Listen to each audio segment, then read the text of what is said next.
Hello students, welcome to Physics Demi.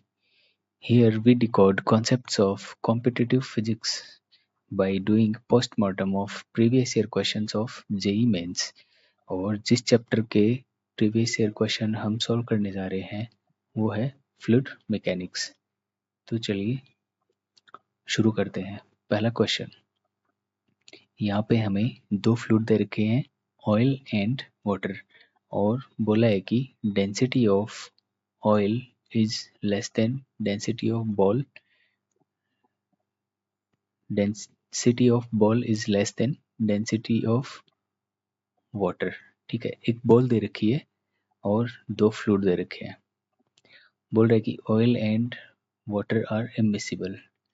इसका मतलब दोनों क्या आपस में मिक्स नहीं होंगे। ऑयल एंड वाटर आपस में मिक्स नहीं होंगे। If the above ball is in equilibrium in a mixture of this oil and water, which of the following picture represents its equilibrium position? अच्छा, अगर हम वाटर एंड ऑयल के mixture में ball को डालते हैं तो बॉल जब इक्विलिब्रियम पोजीशन में पहुंचेगी तो इनमें से कौन सी पिक्चर है जो इसकी सही इक्विलिब्रियम पोजीशन को शो कर रही है? देखिए, ऑयल की डेंसिटी कम है तो ऑयल ऊपर रहेगा, वाटर की डेंसिटी ज़्यादा है तो वाटर नीचे रहेगा। तो ये दोनों ऑप्शन तो हो जाते हैं गलत, क्योंकि इनमें वाटर को क्या ऊपर शो कर रखा है। अब बचे ये दो। देखिए, जब बॉल को इनके मिक्सचर में डालेंगे तो जो बॉल है,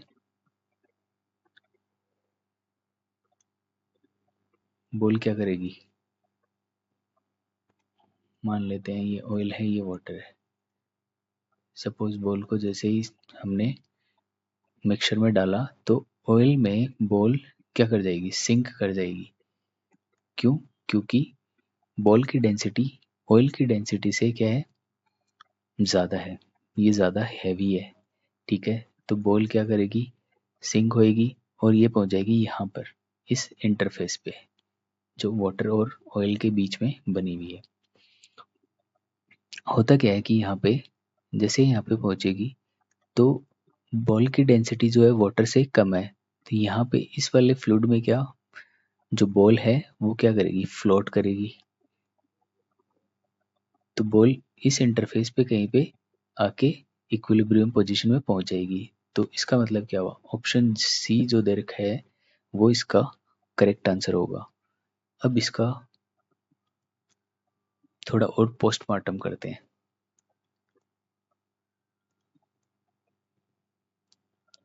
देखिए, होता क्या है, इस वाले इक्विलिब्रियम पोजीशन में तीन सिचुएशन बन सकती है। बॉल का जो सेंटर है वो ऑयल और वाटर की जो इंटरफेस बन रही है उस पे हो, उस पे लाई करे। दूसरी पोजीशन क्या बन सकती है कि बॉल का जो इमर्स्ड वॉल्यूम है वो ऑयल में ज़्यादा हो। और तीसरी पोजीशन क्या बन सकती है कि बॉल का जो इमर्स्ड वॉल्यूम है वो वाटर में ज़्यादा हो। ठीक है, तो ये तीन इक्विलिब्रियम पोजीशन है वो बन सकती है। अब हम पता कैसे करेंगे कि ये तीनों में से कौन सी बनेगी और कब बनेगी? ठीक है, उसके लिए हमें करनी पड़ेगी थोड़ी सी क्या, मैथ्स। तो इस वाली फिगर में देखते हैं। देखिए, बॉल पे क्या दो फोर्स लग रहे हैं, एक तो बॉल का वेट नीचे की तरफ और दूसरा up thrust force. Up thrust force ये ऊपर की तरफ। ठीक है, अब चूंकि बॉल क्या इक्विलिब्रियम में है तो जो अप थ्रस्ट फोर्स है वो बॉल के वेट के इक्वल होगा। अब थ्रस्ट को हम कैसे लिखते हैं? Volume immersed density of liquid into G effective. Weight क्या होता है? M G. एम को क्या लिख सकते हैं? वॉल्यूम इनटू डेंसिटी जी। अब मैंने क्या मान लिया, बॉल का टोटल वॉल्यूम जो है वो है वी, और इसका जो बॉल का वॉल्यूम है वाटर में जो इमर्स्ड है वो मान लेता हूँ मैं वी डब्ल्यू। ठीक है, ये है इमर्स्ड इन वाटर। तो टोटल वॉल्यूम जो है बॉल का, उसमें से अगर मैं इसको घटा देता हूँ तो ये क्या आ जाएगा, वॉल्यूम इमर्स्ड इन ऑयल। अब इस फॉर्मूले से क्या आएगा, अब thrust equal to weight, volume of water, density of water into G, plus volume immersed in oil, density of oil into G, equal to total volume of ball, density of ball into G. देखिए जो upthrust ball है, upthrust जो लग रहा है ball पे, वो oil के कारण भी लगेगा और वाटर के कारण भी लगेगा, दोनों फ्लूइड्स के कारण लगेगा। ठीक है, यहाँ से क्या आ जाएगा, देखो जी है हर टर्म में कॉमन आ रहा है, कैंसिल आउट हो जाएगा। यहाँ से आएगा volume of water, density of water, plus इसको मल्टीप्लाई कर देते हैं, तो ये इक्वेशन कुछ ऐसी बन गई।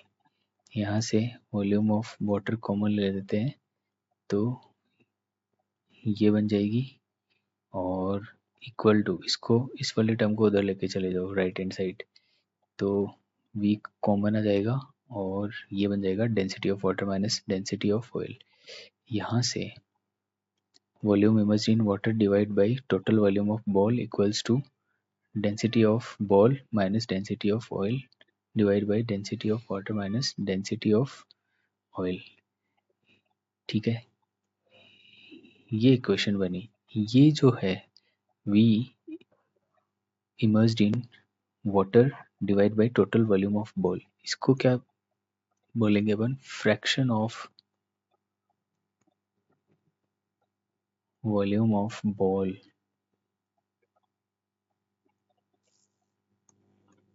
Immersed in water. और ये फ्रैक्शन किस पे डिपेंड कर रहा है, तीनों की डेंसिटी पे, बॉल की डेंसिटी पे भी, ऑयल की डेंसिटी पे भी, और वाटर की डेंसिटी पे भी डिपेंड कर रहा है। ठीक है, इस फ्रैक्शन की वैल्यू क्या आएगी, 0 से 1 के बीच में। ठीक है, अगर इसकी वैल्यू हाफ के इक्वल आती है, इसका मतलब क्या हुआ, बॉल का हाफ वॉल्यूम जो है वाटर में इमर्ज्ड है और हाफ इसका ऑयल में इमर्ज्ड है, तो ये वाली इक्विलिब्रियम पोजीशन बनेगी।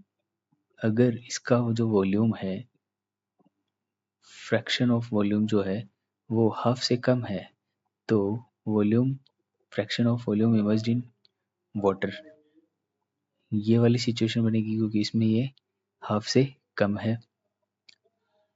थर्ड वाली, अगर ये जो फ्रैक्शन आया ये हाफ से बड़ा है, इसका मतलब क्या हुआ, volume, fraction of volume emerged in water, ये हाफ से बड़ा होगा, तो ये वाली इक्विलिब्रियम पोजीशन बनेगी। ठीक है, तो ये हो गया इस क्वेश्चन का टोटल पोस्टमार्टम। ठीक है, अब मेरे ख्याल से इस क्वेश्चन में कोई डाउट नहीं होगी। चलिए चलते हैं नेक्स्ट क्वेश्चन पे। दूसरे क्वेश्चन में क्या दे रखा है, two mercury drops each of radius r merge to form a bigger drop. The surface energy of the bigger drop if T is the surface tension. ठीक है, हमें क्या बोल रहे हैं, हमें दो ड्रॉप दी हुई है मरकरी की, और ये दोनों ड्रॉप मिलके क्या बनाती है, एक बिगर ड्रॉप बनाती है। इसकी रेडियस मैं मान लेता हूँ r, इन दोनों की रेडियस दे रखी है स्मॉल r।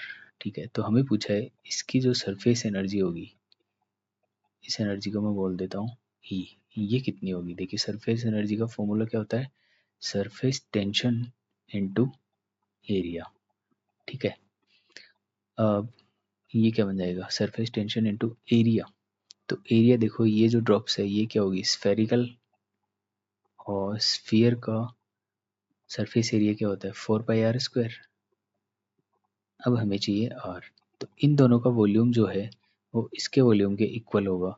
अब चूंकि इन दोनों का वॉल्यूम क्या है, अब इक्वल है, तो मैं क्या करूँगा, मैं लिखूँगा 4π/3 r क्यूब, इसको 2 से मल्टीप्लाई कर देता हूँ, इक्वल टू 4 पाई/3 कैपिटल आर क्यूब। यहाँ से आर की जो वैल्यू है वो क्या आ जाएगी, 2⁻1/3 स्मॉल आर। ठीक है, ये यहाँ पे मैं पुट कर देता हूँ, टी इंटू 4 को मैं क्या लिख सकता हूँ, 2 पाई आर स्क्वायर करेंगे तो ये क्या बन जाएगा, 2⁻2/3 आर स्क्वायर। यहाँ से क्या आया, टी मल्टीप्लाई बाई 2 की पावर, ये पावर्स क्या हो जाएंगी आपस में ऐड, ये बन के आएगी 8/3 पाई आर स्क्वायर। तो ऑप्शन 1 इसका आंसर हो जाएगा। इसका थोड़ा और पोस्टमार्टम करते हैं। देखिए, अगर हमें यहाँ पे ये पूछता चेंज इन सरफेस एनर्जी,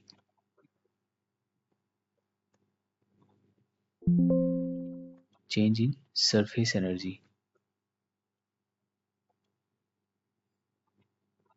तो हम क्या लिखते हैं यहाँ पे, E surface energy final, surface energy initial.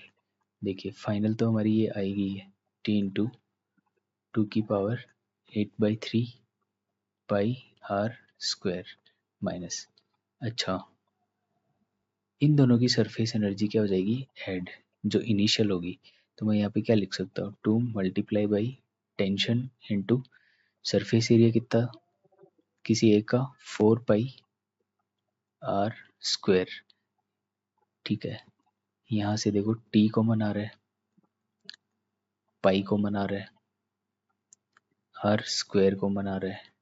ठीक है, अब ये बचा 2⁻8/3 और ये क्या हो जाएगा 2 और ये है 4, 2 को मैं क्या लिख सकता हूँ 2⁻2, तो ये मिलके क्या बन जाएगी 2⁻3, तो 2⁻8/3 माइनस 2⁻3। अब आप यहाँ ध्यान से देखो, यहाँ पे एक टर्म जो है और कॉमन आ रही है 2⁻2, तो यहाँ पे बचेगा 2⁻2/3 माइनस 2। अब ये जो टर्म है एक्चुअली ये आएगी आपकी नेगेटिव, ये जो टर्म है 2⁻2/3 माइनस 2, ये आएगी -0.41, ये आप निकाल के देख लेना। तो हुआ क्या कि जो चेंज इन सरफेस एनर्जी है वो क्या आया, नेगेटिव। तो ये नेगेटिव साइन क्या शो कर रहा है, ये नेगेटिव साइन ये शो कर रहा है कि यहाँ पे एनर्जी क्या होगी, एनर्जी यहाँ पे रिलीज होगी। ठीक है, और ये किस फॉर्म में रिलीज होगी, हीट की फॉर्म में। ठीक है, हमें यहाँ पे दोनों को, जो दोनों ड्रॉप थी इनको मर्ज करने के लिए खुद से एनर्जी नहीं देनी पड़ेगी। एक्चुअली जब ये मर्ज होगी तो ये एनर्जी रिलीज करेगी, और जो एनर्जी रिलीज होगी वो हीट की फॉर्म में होगी।